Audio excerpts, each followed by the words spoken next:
What is going on, everybody? Welcome back to the Big Blue in the Bronx YouTube channel, and this is the Big Blue in the Bronx podcast. So be sure to hit that like button, comment, and subscribe. Turn on post notifications so you know when a live stream pops or a video drops. Appreciate y'all coming back. Also, keep listening if you're on Spotify, Podbean, Apple Podcasts, Google Podcasts, CastBox, wherever you get your podcasts. It is available on there and will continue to be available on there. Also, share this out as well.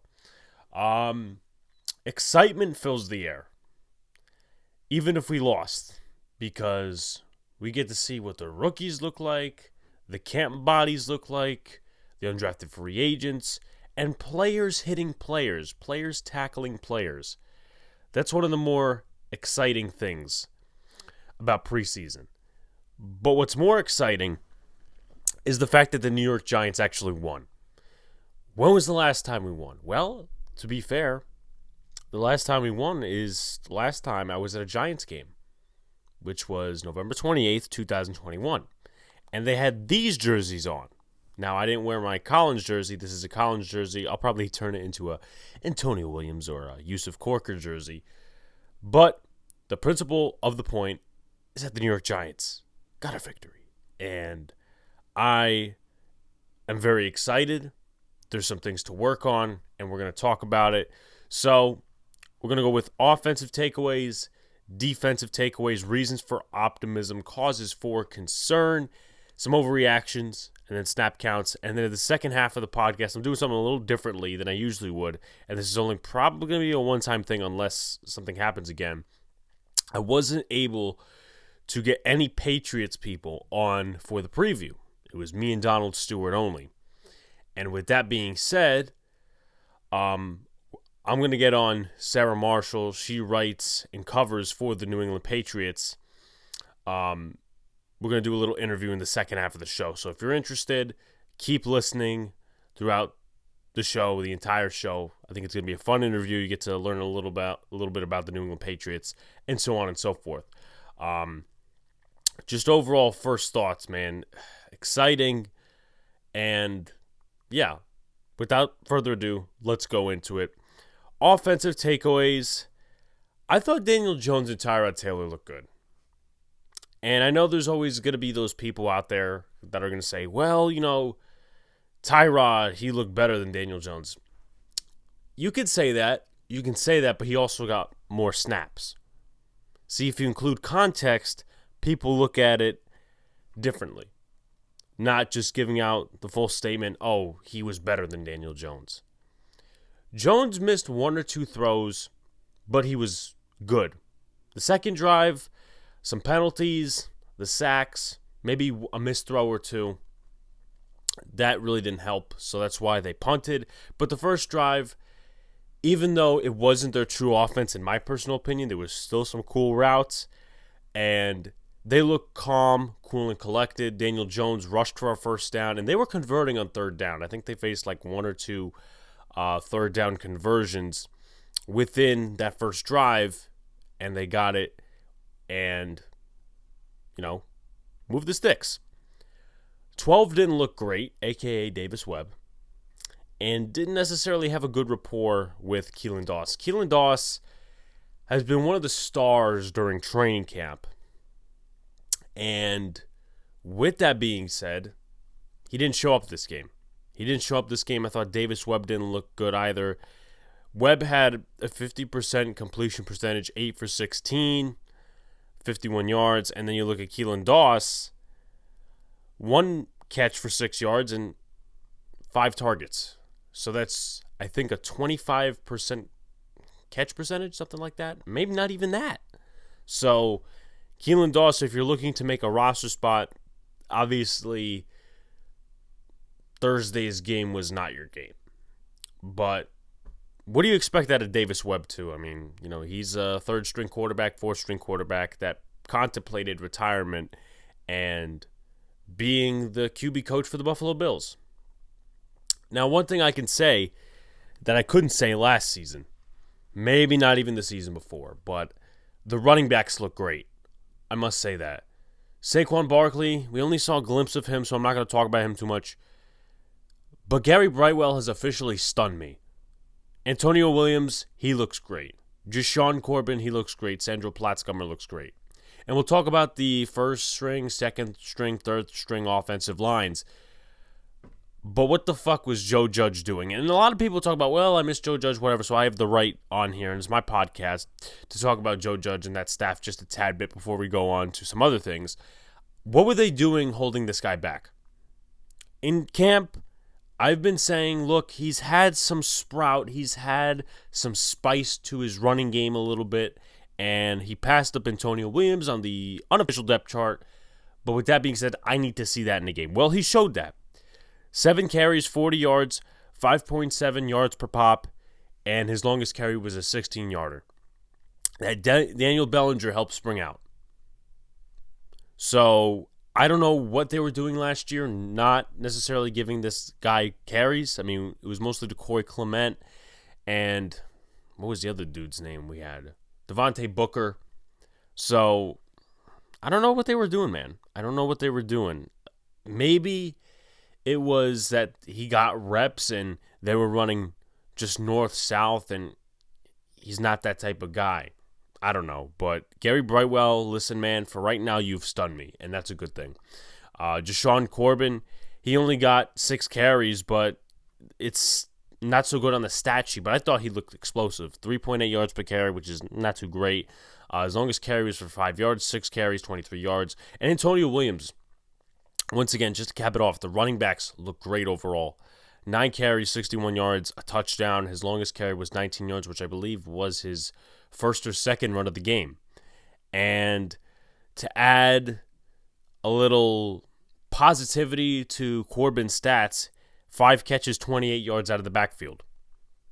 So, once again, not necessarily a bad night. Pretty good night for the running backs. Colin Johnson got most of the receptions on the offensive side of the ball. He was their leading receiver. 7 catches, 82 yards, 11.7 per catch. His longest catch was 17 yards. I believe that was one where he fumbled. And then he was targeted 8 times, so he only either dropped or didn't catch one pass, which is really good. But he did fumble the 1 rep, which I had a big issue with. I forget if they went down the field on that drive. They may have punted because the defense looked good, in my opinion, for the first half. But you can't do that.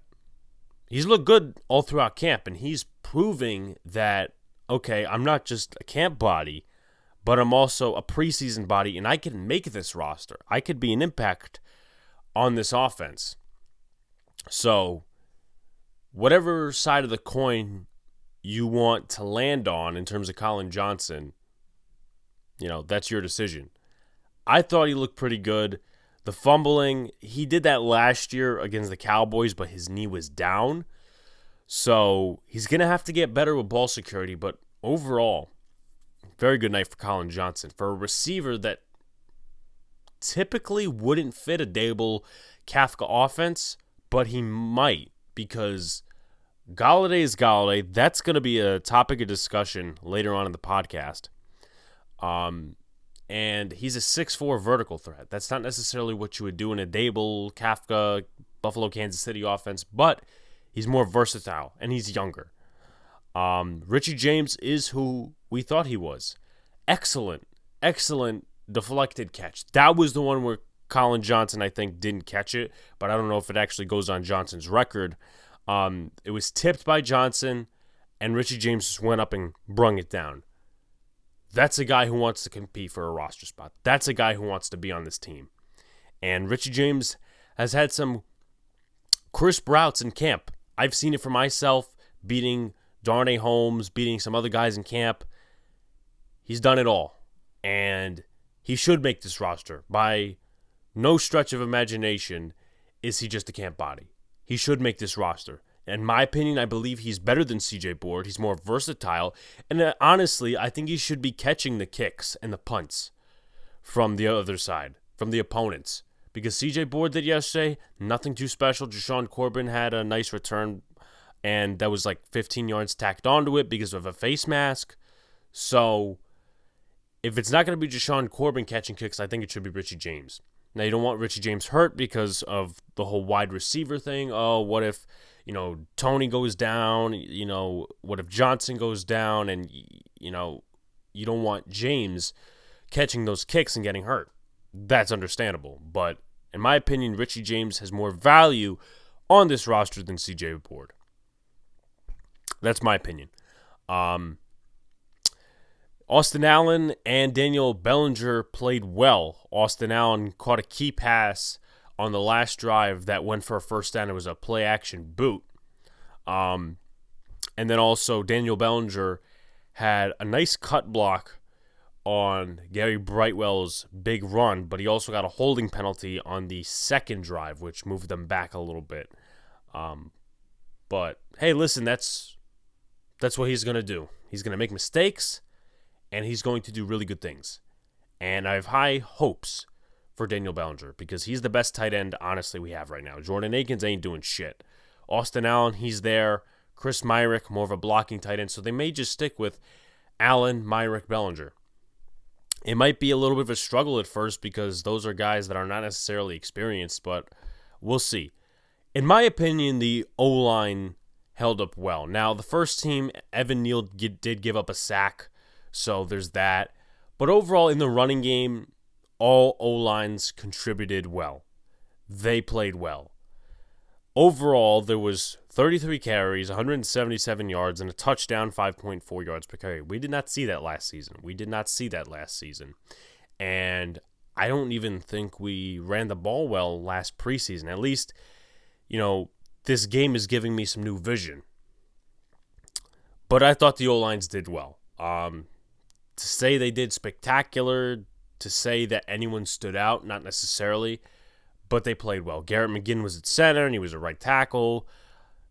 But we're going to go into something else that concerns the O-lines. That thing is, Shane Lemieux and Jamil Douglas are both hurt.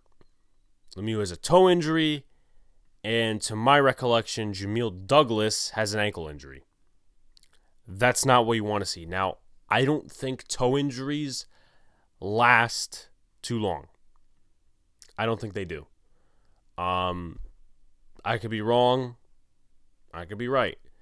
But that's not an injury you want to see if it's a long-term injury. A. B, that's not a player you want to see hurt. Now, you shouldn't really want to see any player hurt for that matter.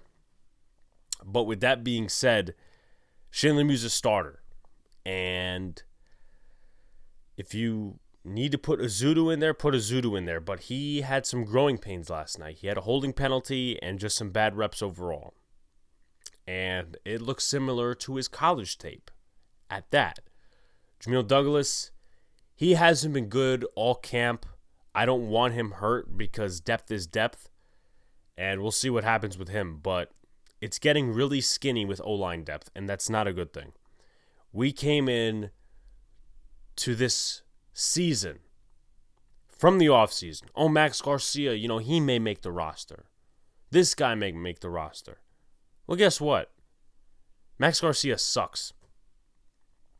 He had a holding penalty, but the fact that he started for the Cardinals last season, I think it was 11 games, and then, he's been a backup and a starter and a backup and a starter, but not even to be standout or not even to be at least decent among these other guys that are not going to make the roster. It's just disappointing.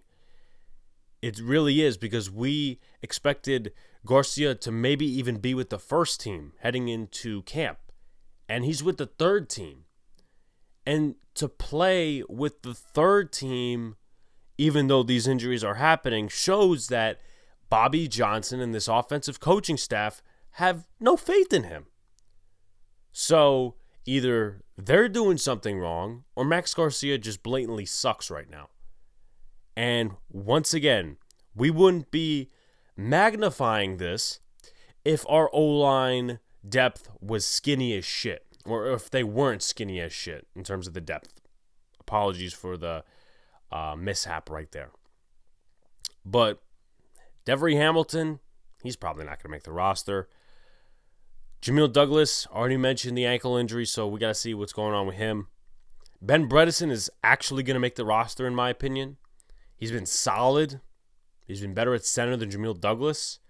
Garrett McGinn could make the roster. That's not saying much, though. He could play all over the O-line. Eric Smith is trash. He's not making the roster. Josh Rivas, he's not making the roster. Roy Ambatika, he's not making the roster. He's an international guy. It's going to take a while for him to actually learn and adjust to the game. Will Holden, I think he could make the roster, but how much better is he than the backup tackles we've had in the past? That's the thing. And that's pretty much our O-line depth. Waiver wire, here we come. That's all I'm going to say. And it's not necessarily Joe Shane's fault. I think some players are really underperforming, and it's so sad. But to recap the offense, or I should say just to cut it off right here, Josh Azudu and Evan Neal, they definitely had some growing pains. Evan Neal gave up a sack. Josh Azudu, still that problem with not using his hands a little bit, and he also got caught for a holding penalty. Let's go to the defense, everyone. Let's go to the defense. Other than a face mask penalty, Austin Calitro made some nice plays. He's not going to make the roster, but if he makes the practice squad, I guess that's a good sign for him, right? He had a pass deflection, which turned into his own interception, and then he had a quarterback hit in the second quarter, I want to say, because I recognize that, Bailey Zapp was throwing downfield and he was getting rid of the ball really quickly, whether it be completed or incomplete, and Austin Calitro was in on one of the quarterback hits. So, shout-outs to Calitro. He had a heck of a game. Will he make the roster? I'm not too sure of that, to be honest. Darian Beavers, man. A lot of people have been shouting his name, saying that he's going to be better than McFadden, or, he's going to start over him. I never really believed it until now. He got reps with the first team because Blake Martinez did not play. They wanted probably to hold him out because of the ACL. Same thing with Darius Williams and all these other guys. He got reps with the one, and he looked solid. There was one play where there was a check down to the left side, and the running back didn't catch it because he was afraid of getting hit. That's my opinion. And then there was a play to the right side. It was a screen tossed to Kevin Harris. Darian Beavers was right there for the tackle for a loss. So he played really good. Micah McFadden, he played really well too. Had a tackle for a loss along with Quincy Roche. It's going to be an interesting competition. And there may not be a set linebacker too, but these guys may kick Tate Crowder out of here at some point. And that's not to say Tate Crowder is a bad linebacker or a bad linebacker too, but it just depends on what Martindale wants. Not much of a presence from Kayvon Thibodeau. I was watching Brian Baldinger's breakdown. He broke down 3 total snaps of Thibodeau against the right tackle. Not bad. Obviously, people were looking for the big play, and the ball just came out a lot quicker. I know Carl Banks was talking about what he needs to do in the red zone to be more of an impact, and he's got to grow in some areas, but I'm not disappointed with him. I wasn't expecting him to get like 3 sacks this game. Adoree Jackson locked down. Aaron Robinson struggled. I think quarterbacks targeted him 5 times. They completed 2 passes, 44 yards, and an interception. Not an interception, a touchdown. And then I'm going to combine this with Aaron Robinson's play. I don't think Andrew Adams played too well. 2 penalties. And there were times that he was just late to defend Aaron Robinson. Now, there's going to be times where Aaron Robinson is on an island with the receiver. And he did struggle. There's no doubt about that. There's people on Twitter and there's just fans overreacting. Oh, this pick sucked. Oh, I criticized the pick and I'm right. What are we going to fucking learn by getting a veteran cornerback in here? What are we going to learn? These stopgaps, it's just not going to happen. It's not the way the coaching staff is going to deal with this. The way they're going to deal with this is they're going to give Aaron Robinson time at the second spot And they're going to evaluate over the next few weeks, even in season. And if he's not good enough to their standards, they will pull him out and put somebody else in who's more worthy of the job and who is still young. Who are we going to get out there that's going to dominate? People are talking about, AJ Boye. AJ Boye has not been good for like 5 fucking years. His last good season was what, with the Jaguars? So let's cut the crap, everyone. I may be biased because I like the Aaron Robinson pick. I like him as a player. He's going to struggle. That's going to happen. We can't be taping over everything and the Band-Aid solutions anymore. I know fans are so tired of losing and tired of these rebuilds because of the past regime. But don't forget that if you're going to do that, just remember what the Jerry Reese regime did. They taped over everything, Band-Aid solutions, and the team looked worse because of it. So you're going to see Aaron Robinson struggle. You're going to see some of the rookie safety struggle. You're going to see Thibodeau struggle. You're going to see the rush possibly not get there at times. It's about patience.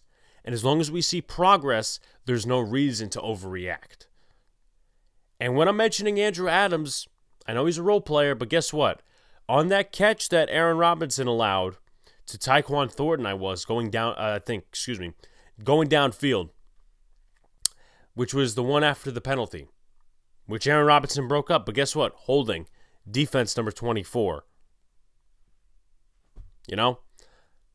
Going downfield to that throw. Andrew Adams could have been there, and he wasn't. Play number 2. 2-3 plays before the touchdown. In the red zone. There was a throw. Aaron Robinson was right there. And he was trailing the receiver a little bit, but it ended up being incomplete. Guess who could have stepped right in front and picked that off? Andrew Adams. Andrew Adams didn't do that. So if you guys want to critique Aaron Robinson, if you want to overreact, go ahead. But include Andrew Adams in that. Because I don't think he had a good game. Let's talk about some other defensive players that didn't have a good game. I don't really get. And listen, they're going to grow. They're going to progress.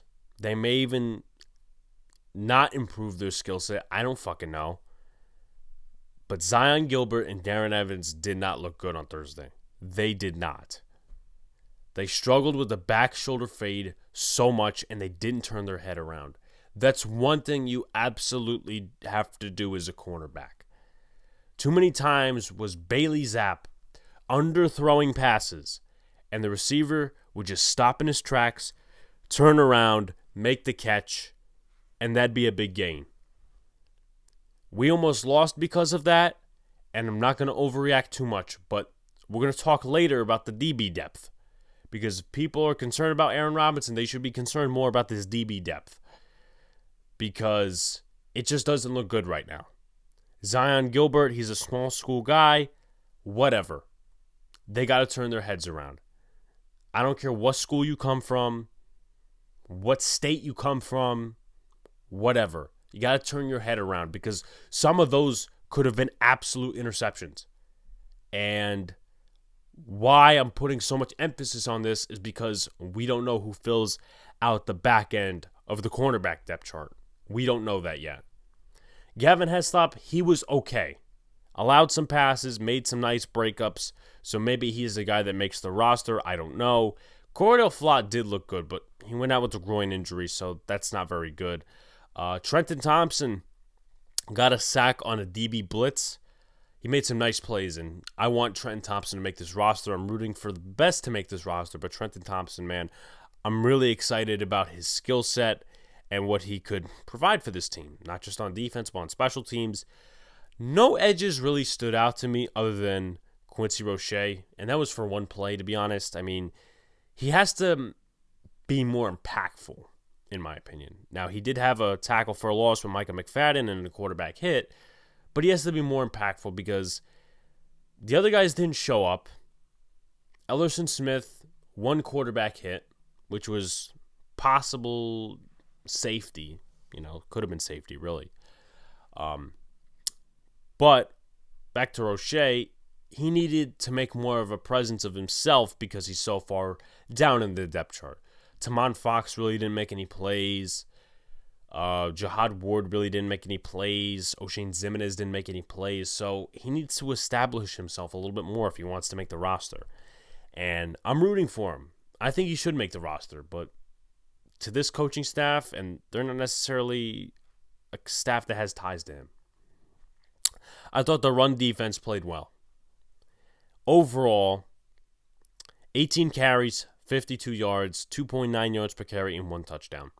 You can't be mad at that. You can't. And the defensive line, they didn't really show out too much, but them combined with the linebackers in the running game, they did a very nice job.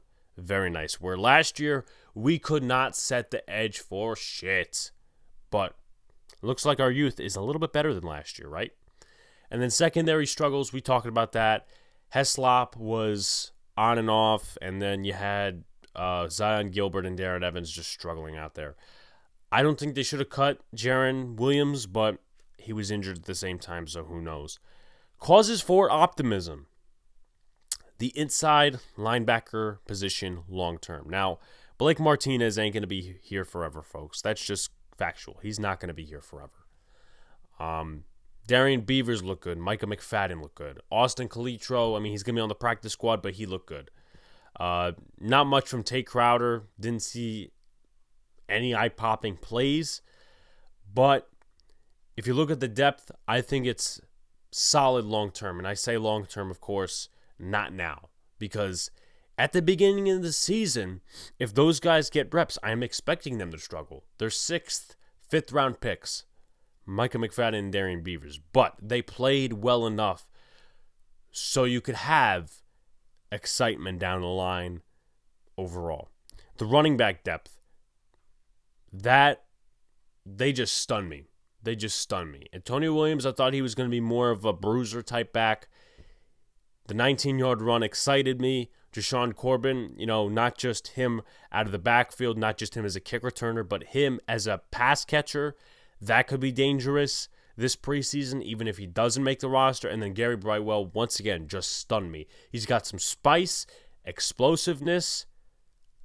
I've changed my mindset. On Gary Brightwell.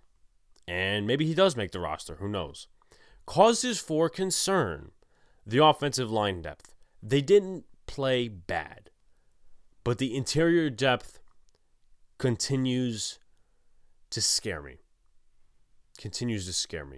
Outside of Ben Bredesen, and I'm not mentioning offensive tackle depth, because I think Will Holden could be one of those guys, and you have Josh Azudu. Maybe they get somebody on the waiver wire as well, because there could be a guy that gets cut. Outside of Bredesen, you don't have anyone on the interior that is absolutely reliable. And Bredesen is even a stretch. He is so much a stretch, it's not even funny. He didn't play well last year. He did not. Whether you say it's Sale or Ben Wilkerson that did that, or the Joe Judge era, whatever. He did not play well last year.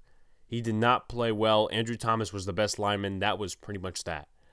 But once again, run down that list. Jamil Douglas, even if he is okay, even if it's just an ankle sprain or just, he hurt his ankle somehow, he's not good.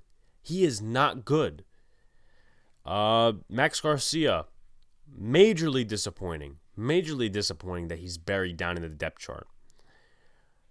Garrett McGinn played interior offensive line with the Generals of the USFL. How much of that is going to translate to the NFL? Is he really going to be on this roster as a depth piece? To be honest with you, I highly doubt it. Roy Mbetika, he's going to be on the practice squad learning the game. Devery Hamilton, he can play guard as well. But with that being said, is he really reliable? Is he going to be the Jackson Barton of this team? I don't know. Josh Rivas, undrafted free agent, nothing to see there. He really hasn't shown me much. And Eric Smith, he sucks.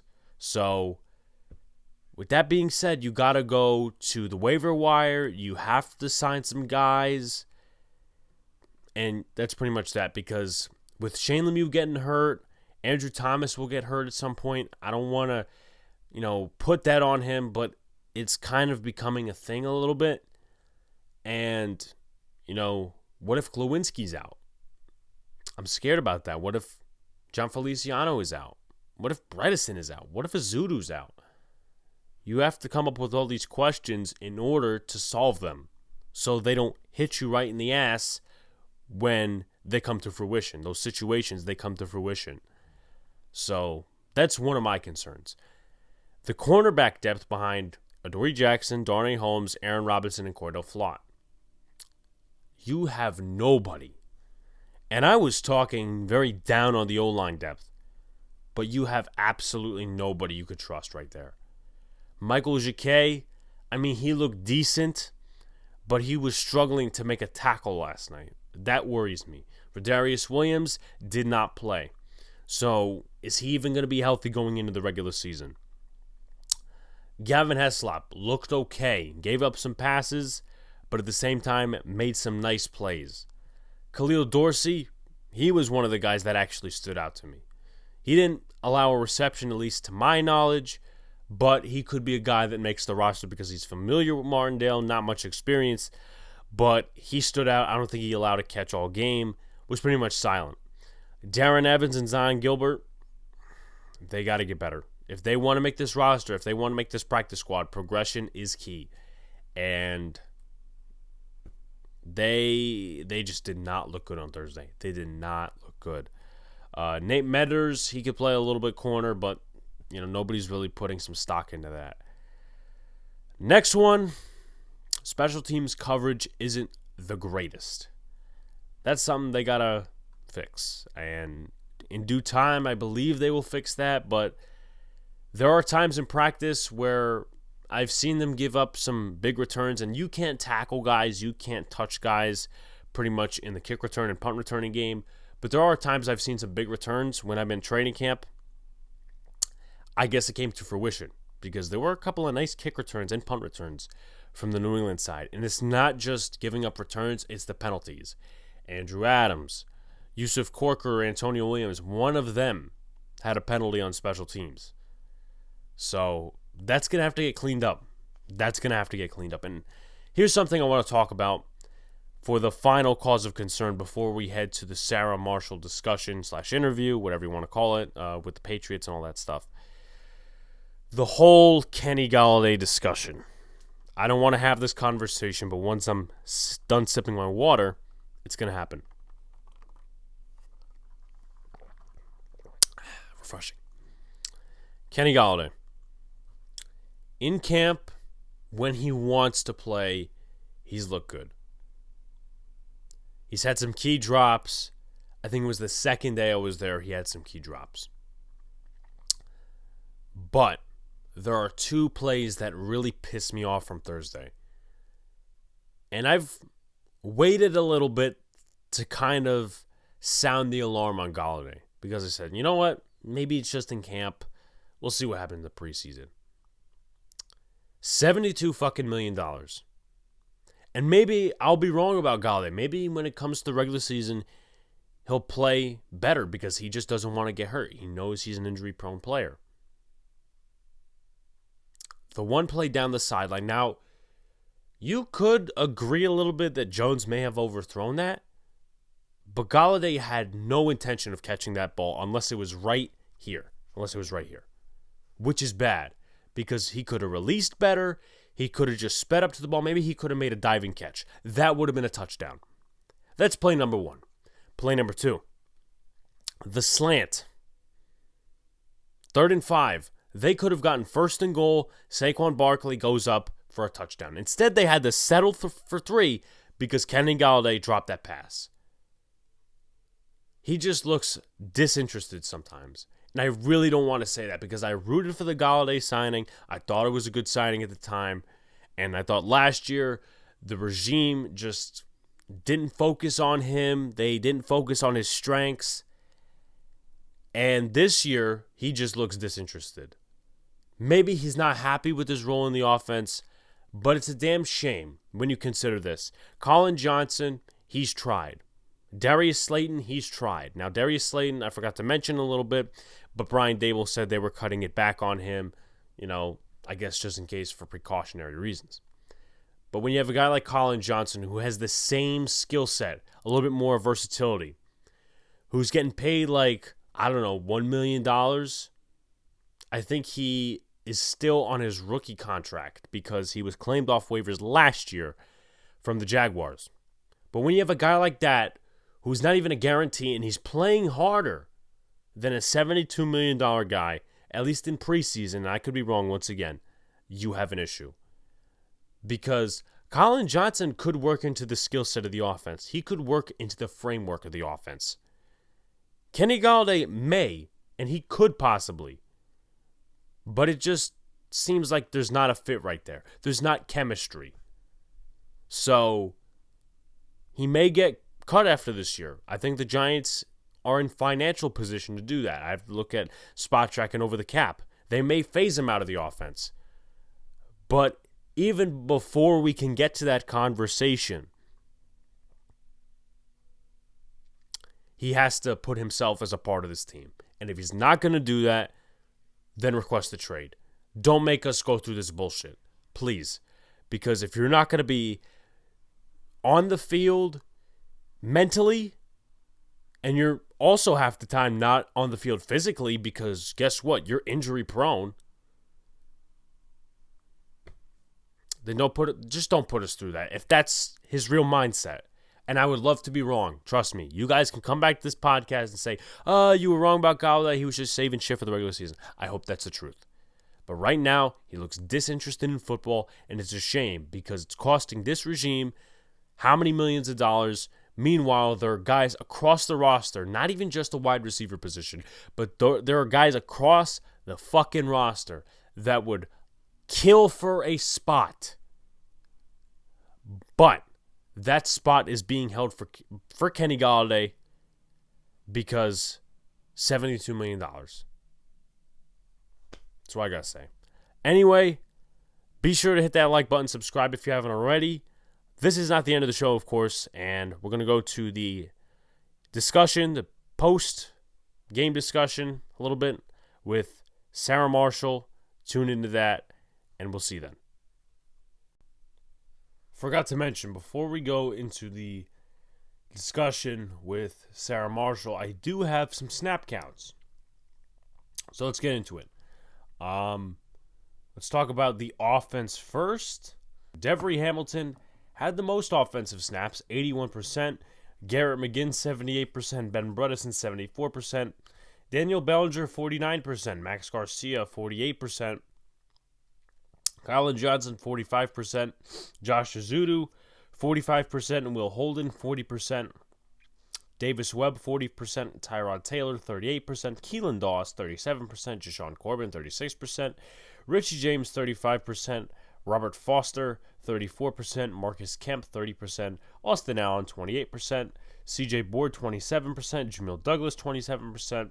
Alex Bachman, 26%. Gary Brightwell, 23%. Antonio Williams, 22%. Chris Myrick, 22%. Mark Lewinsky, 22%. Evan Neal, 22%.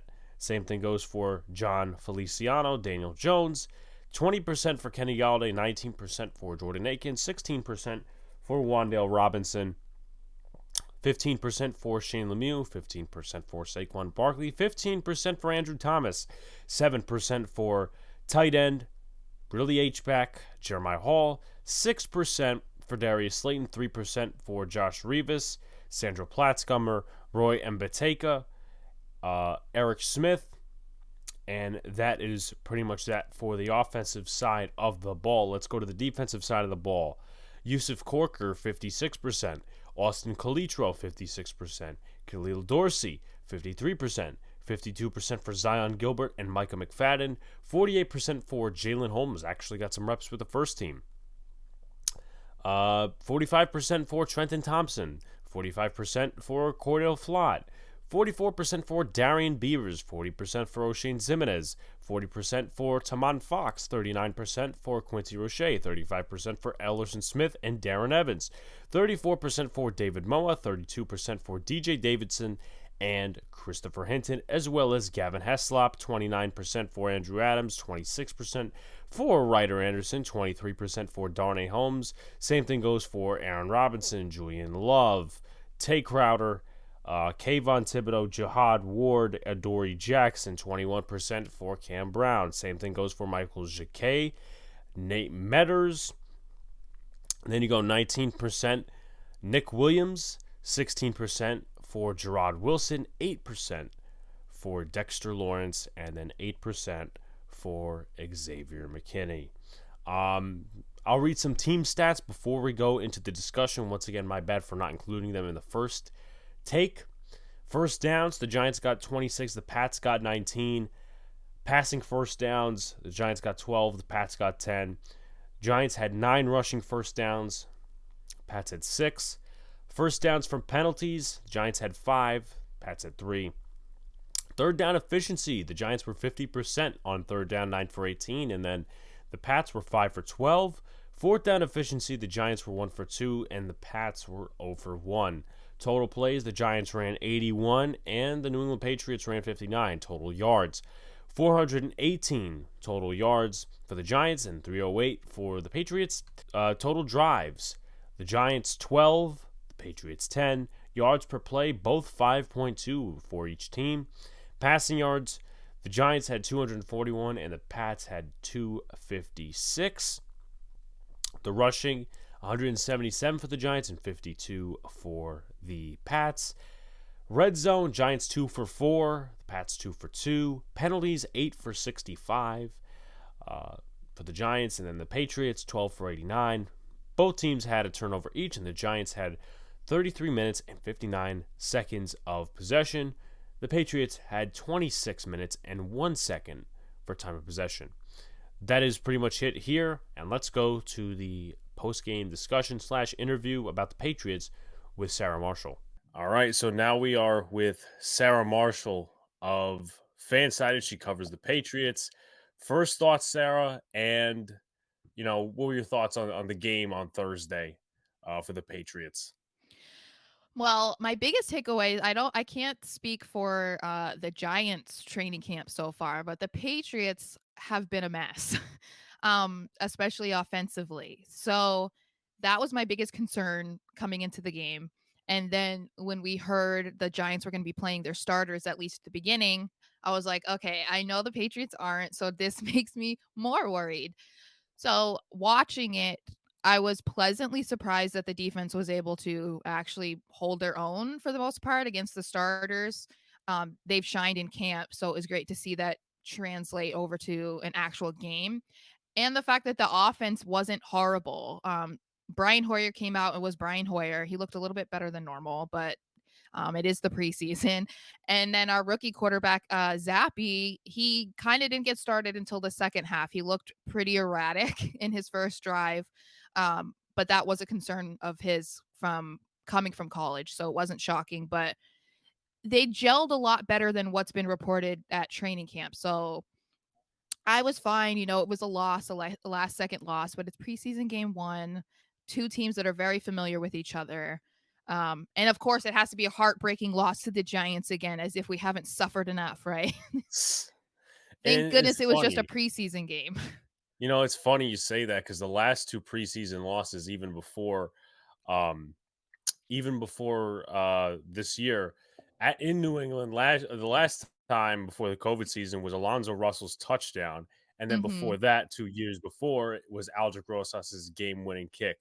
Yeah. Um, but yeah, I did get to notice that Bailey Zapp turned it on in the second half, and one of the problems, at least from the Giants, is like the depth at the cornerback position, and our corners were just getting burnt off the fade. Hmm. Zion Gilbert and Darren Evans, to be specific. Now, you did bring up the offense, which was actually my first question. Hmm. Uh, our former head coach, who I wanted to get fired, I'm not going to be silent about that. Yeah. Um, he's now your quarterbacks coach, and Matt Patricia's calling the plays. You said that's been a mess during camp.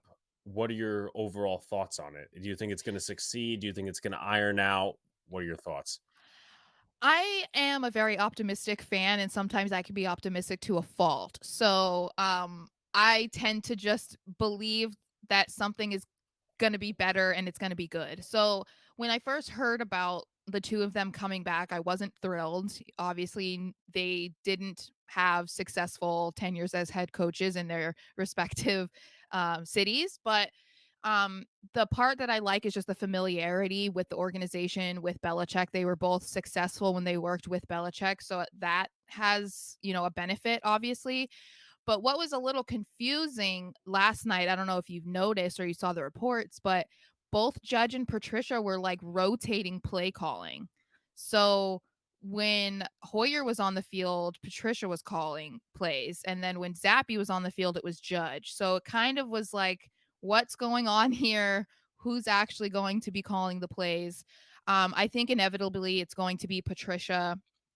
Um, he probably won't get the title, which is not new for Belichick either. It's happened before.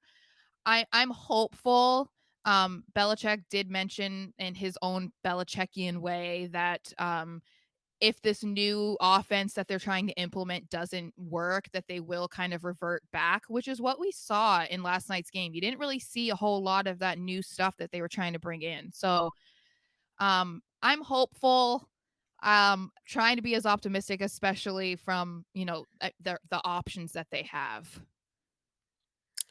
What is the new offense that you think they're trying to incorporate? Because we are trying to incorporate a new offense as well with a lot of motion. And last year it just seemed like we were the oldest offense in history in the NFL last year. What are the Patriots trying to incorporate? Because I'm not really familiar in that field. From what's being reported, and it's hard to say because they weren't showing a lot of it in practice. It's like a little bit, but then I mean, as you saw in the game last night, from what a lot of people were saying, you didn't really see a lot of that new stuff. Whether that was intentional or not, I don't know. But they're saying it's more of a Shanahan McVay type of offense, so trying to get to the run game, double tight ends. And they should have been doing the double tight ends last year. I don't know why you have Jonnu Smith and Hunter Henry and you don't use that, but that's a debate for another day. So it is something, going faster and just implementing those older types of things, that Shanahan was famous for. So um it's not looking great in practice as far as for the offense. Defenses look great, but it's a little worrisome. Like it's a lot for a lot of the team is young, and some of them are even, in just their second year. We have a second year quarterback who then had to learn last year a brand new system going into the pros and now switching over to a completely new coach and new system. So something to monitor for sure. Yeah, along the lines of the concerns of the new offense and stuff like that. And you mentioned that they didn't really bring a lot of it last night. Hmm. Uh my New York Giants did a good job stopping the run. They only allowed 52 yards. It was like 2.5 yards per carry. And Yep. we didn't have Blake Martinez or Leonard Williams in. But is that a cause for concern just overall? Or in terms of depth pieces, did the running backs not find the hole, or the Giants just did good in the trenches? What is your opinion on that? I think it was a combination for sure. That's another part that has been a big struggle, particularly offensive line for the Patriots. They're just not opening up for the running backs to get through. They have been struggling protecting the quarterback, which they did good with that last night, only allowing one sack. Um, but yeah, it's a little concerning because they do have quite good depth at the position. Unfortunately, James White announced his retirement yesterday, so that was a huge blow. But they did double dip in the draft, drafting Pierre Strong Jr. and Kevin Harris, but you didn't see a whole lot from them last night. They just couldn't get anything done. So I think it was a combination of the Giants doing a good job and the Patriots offensive line just blowing it up essentially. Now, the NFL world was basically mocking the Patriots for this pick. What did you first think when the Patriots selected Cole Strange? Well, I do want to say he has a great number. He's going to be Cole Strange 69. That's his jersey. So that thing is going to sell out everywhere, I'm sure. At first, of course, with all of the options that they had at their original position, I was excited. I was really wanting them to go defense. So when they moved back, I was like, oh my goodness, like you're not going to have these guys available to you when you move back with the Chiefs. I think they moved back to 29. So the original pick was not my favorite. Um, but when you hear the explanation, And the fact that they kind of needed that on the offensive line, I like it more. Do I wish that they maybe went for like a Nakobe Dean or somebody like that? Yes. Um, but I think with the issues that we're seeing at offensive line, adding somebody who's going to be reliable and good at his position might be better long term than just getting the shiny, great popular pick that everybody wanted. Belichick doesn't do that. He doesn't pick who we want. Two questions really combined into one here. There's a ton of receivers who are studs in the 40-yard dash at the combine, and they're not really successful at the NFL level. John Ross is one of them. He played for us last year. Do you Mhm. believe Tyquan Thornton can be successful? He played well last night. And how do you feel about the Patriots wide receiver spot being the most expensive in the NFL? And do you think it will work out in the long run? I hope so. I think so to answer the first part, Thornton, I think it was exciting that they drafted him. That was the speed of the receiver position for the Patriots has been a big issue for them over the last couple years. So the fact that they then went and got the fastest guy, wasn't a favorable pick when they picked him, but I like it. And so far it's looking okay. Um, I'm kind of surprised that there's such a receiver competition this year. A lot of people were not expecting that. I certainly wasn't, but they have a lot to choose from. And the fact that it's the most expensive is kind of crazy because you look at the names and you're like, there's not like a complete wide receiver one or a player that everybody would be hoping was on their team. But I think I like the tight ends. They're set there. I really like the addition of Devontae Parker. Um, coming out of Miami. I like that pick a lot. Kendrick Bourne is going to be great.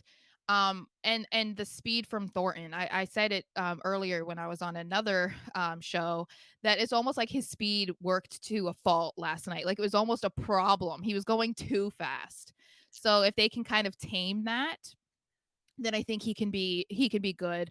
Um, but yeah, the price is a little unnerving, but they do have quite a bit in cap next year. So if something doesn't pan out with the receivers that they do have, they've worked with way worse. If we're being honest, they have over 53 million projected in cap next year, so they can try and get a top free agent, whoever's available. I don't even know who's available next year. Personal question of mine because last year he was tearing it up in joint practices and even in the preseason against the Giants. And then this year he had half a sack in Thursday's game. Josh Uche, Hmm. 3 sacks last year, had half a sack last night, as I mentioned. Does the coaching staff view him as a rotational player? He's only got some odd like 30% of the snaps last year. Was it because of Judon's presence? What's the story with him? I think that's part of it. But what was weird is Judon kind of fell off in the last handful of games, and I feel like they never really found a consistent piece there, to line up with him and be just as dominant at the position. But I think now that they've gone younger and Uche is now going into his third season, he might end up being that guy that can line up with Judon, but I do think he's going to be rotational for sure because they have so much young talent now that they have like McGrone back and Perkins who didn't play last year. So I think that's what we're gonna see. But I liked what we saw from him last night. And I was kind of surprised that he played at all, if we're being honest. I would consider him more of a starting caliber guy, but um at least he was leading the way. He got this, I think it was like what, the only sack of the game? For the Patriots side, yeah, him and Sam Roberts. Yes, I know. We love Sam Roberts. That was really exciting too. And he's a Patriots fan. Like, what a match made in heaven. Many stories like that across sports. Yeah. Um, how do you feel about the reconstruction of your secondary? At least, that's the way I view it. Bringing back Malcolm Butler, Terrence Mitchell, who's a vet, Jack Jones, Marcus Jones.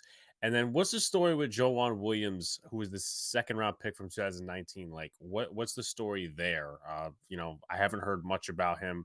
I've seen Patriots blogs and they said he really disappointed last night. So thoughts on the reconstruction of the secondary? They're definitely trying to go faster, more athletic, younger at the position. Obviously, they lost both Gilmore and JC Jackson last season, which was heartbreaking, but I guess it was going to happen.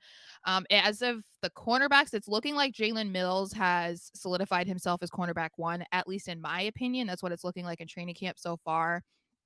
So it's trying to figure out who's going to be on the other side, which it seemed like it might be Malcolm Butler, but then we got the Joneses. I was a little surprised that Jack Jones got the start over Marcus Jones last night. Marcus Jones wasn't even suited up, so that was surprising. I think that it's paying off. Malcolm Butler has some rust he needs to shake off. He was retired for a season, so I think that that showed a little bit last night, despite his fumble recovery. But I'm liking it so far. It's they have big shoes to fill. JC Jackson's been was super productive in his time with the Patriots. I think last year he had 8 interceptions. And then of course Gilmore is not many years off of being defensive player of the year. So um it's another part that I'm optimistic about. We have to see a little bit more, but that's not been something that's very concerning in camp. But Joanne Williams, as you said, a lot of people, Patriots fans can be very fickle. And they were very unhappy with him last night in his performance. And most people were hoping that he was going to be cut before the end of the game, which was not me. But yeah, he's definitely one of those guys that's going to be probably on the chopping block. He's going to need to try and figure a way out to climb the depth chart, because right now other guys, especially the rookies, are outperforming him. Obviously, Joe Judge didn't bring this style to the New York Giants with Patrick Graham, but is it true that the Patriots only start one inside linebacker, that being Jawan Bentley, when it comes to the regular season? I think so, but they're trying to change stuff. They're trying, like, there's so much of an emphasis of getting faster and more athletic, especially like on the line and within the linebackers. I mean, they still haven't even brought back Dante Hightower, and they let Kyle Van Noy walk. They let Jamie Collins walk. So these veteran guys that they've been very dedicated to haven't come back. And one of the reasons with Hightower, as much as, Patriots fans love him, he's slowed down a lot. So they need to be better at getting to the quarterback. That was the biggest issue. Look at what happened against the Bills in the playoffs. There was Josh Allen could do whatever he wanted and take as long as he wanted to do it. So I'm not sure exactly what their plan is, but I just, pass rush is something I was watching last night. So I was just glad that they were able to get their hands a little bit on Daniel Jones. Hopefully it'll keep going in that direction. Yeah, both teams had 4 quarterback hits and 1 sack alike. Now, I have a Jets fan brother. Okay. Um, How did that happen? I'm a Giants fan, and I'm the only Giants fan in the family, unfortunately. Mm. So I've made the better decision. But I'm going to Miami Dolphins game next week. Mhm. How do you see yourselves in the division? The Jets are getting a little bit better. As of right Mhm. now, they are losing in the game against the Eagles, even though it's preseason. The Dolphins, they got a new head coach. How do you see yourselves in terms of outlook on the division up this upcoming year? I would say that the Bills are still constructed as the number 1. They're definitely all in this season. They're over the cap next year, so they're gonna have to make some changes. So I think that, they're trying to get it done this year. Clearly the number 1 in the East. I think that the Dolphins are going to be kind of difficult. They've always been a difficult team, no matter who was that quarterback for the Patriots. We start off in Miami, which is wonderful because that is where the Patriots always struggle the most. So, they have Tyreek Hill, which is never an easy guy to stop. I think in their case, though, it's going to be how consistent can Tua be. I think that's what's really going to hinder like whether they're successful or not. The Jets did have a really good draft, and they picked up some really good pieces on both sides. But again, it's another one that's with a quarterback. So Zach Wilson got injured in this game. Actually, there's some fears that he may have tore his ACL. So we'll have to look at that because that could drastically change their season. I don't even know who their backup is. Is it still Flacco? I think it might be. It's Mike White, then it's Joe Flacco. Okay. Well, Joe Flacco is a Patriot killer, so I really hope that he doesn't get to play us. Um, but yeah, I would say I would like to think the Patriots are like number 2 and 3. They're going to be teetering with Miami. The Jets will be the Jets. I don't know that they're really going to be super competitive, but yeah, I'm mostly concerned about the Dolphins to take over that number 2 spot. And then finally, weaknesses on the team. strengths on the team in terms of position wise, and also where can people find you?